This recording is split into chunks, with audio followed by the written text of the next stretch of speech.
Hello everyone, my name is Tim Hughes and I'm the Director of Communications for the Spirit Invest Group. Today I want to review the global position on tariffs as imposed by the United States and in particular as they pertain to South Africa. I think the first thing to be said is that tariffs are a very blunt instrument to effect a change in global trade policy and economic policy. And we haven't yet seen the impact of the tariffs imposed by the United States yet on the United States economy. President Trump claims that they have produced major investments in the United States, and there's something to that, is that there's been an increase in the commitment of investment to the United States economy, and that's a positive for the United States. However, we know that there's been a build-up of inventory before countries engage with the United States. So we haven't yet seen the impact of what increased tariffs will do to the United States economy. But I think we're pretty assured that this could diminish global trade, which in my view is not a good thing.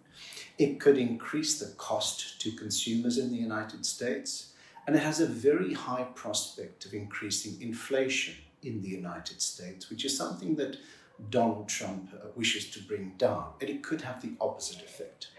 There's also a question mark about whether or not increasing tariffs on other trading countries will improve the manufacturing capability and composition in the United States. In other words, will the United States recover those jobs that have been lost in heavy industry and manufacturing, for example? And I think there's a strong argument to say that they probably won't, because the United States is a post-industrial economy. At least 68% of its economy is now services-based. It deals with IT, consumer goods, etc., not manufacturing. Only 8% to 9% of the United States economy is based on manufacturing. So at this point, it remains to be seen what the impact of tariffs really is going to be. There's also the major question of the United States' relationship with a major trading partner and competitor in China. So as much as the United States and Europe have achieved a deal with respect to tariffs, the United States and Japan has achieved a deal on tariffs, this is not the case with China, and this remains a problem for the United States. So until a deal is done with China, we actually won't quite understand what the impact on the global economy will be. And in fact, some people fear that we could move into a stagflation situation.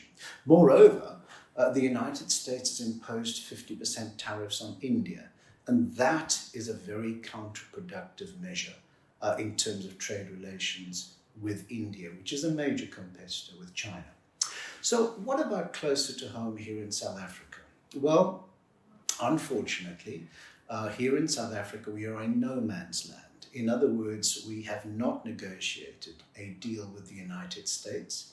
And in fact, South Africa now suffers or is suffering from a 30% tariff rate with trade with the United States. In other words, we may have had tariff-free trade through AGOA historically.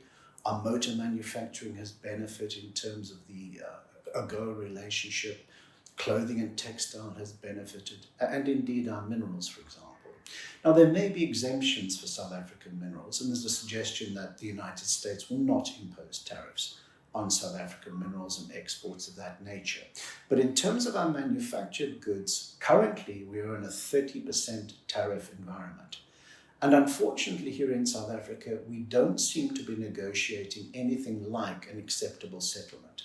That's for a number of reasons. Firstly, we do not have an ambassador in Washington, and there's no American ambassador in Pretoria. We have no trade commissioner in Washington, D.C. negotiating deals with the United States. And thirdly, and this is a strange one, but one that's very, very important. Unlike other countries, the tariffs that have been imposed on South Africa by the United States have a political element, not just an economic or trade element. And in fact, the United States is increasingly concerned about South Africa's domestic policies, particularly with regard to BBBEE, Black Economic Empowerment, and very concerned about South Africa's international relations and foreign policy, particularly its orientation towards Israel, its orientation towards Iran, its orientation towards China, and indeed its orientation towards Russia. So South Africa is now faced with a very, very complex environment in which to negotiate an acceptable trade deal with the United States. A package has been prepared. In fact, 2 packages have been prepared, but there's no indication yet that the package that's been offered by the Minister of Trade, Industry and Competition, Minister Parks Tau, is anywhere near acceptable to the United States. So South Africa is going to have to navigate through some very difficult and choppy waters. We will update the situation in the coming weeks or the coming months when we have achieved some form of trade agreement with the United States.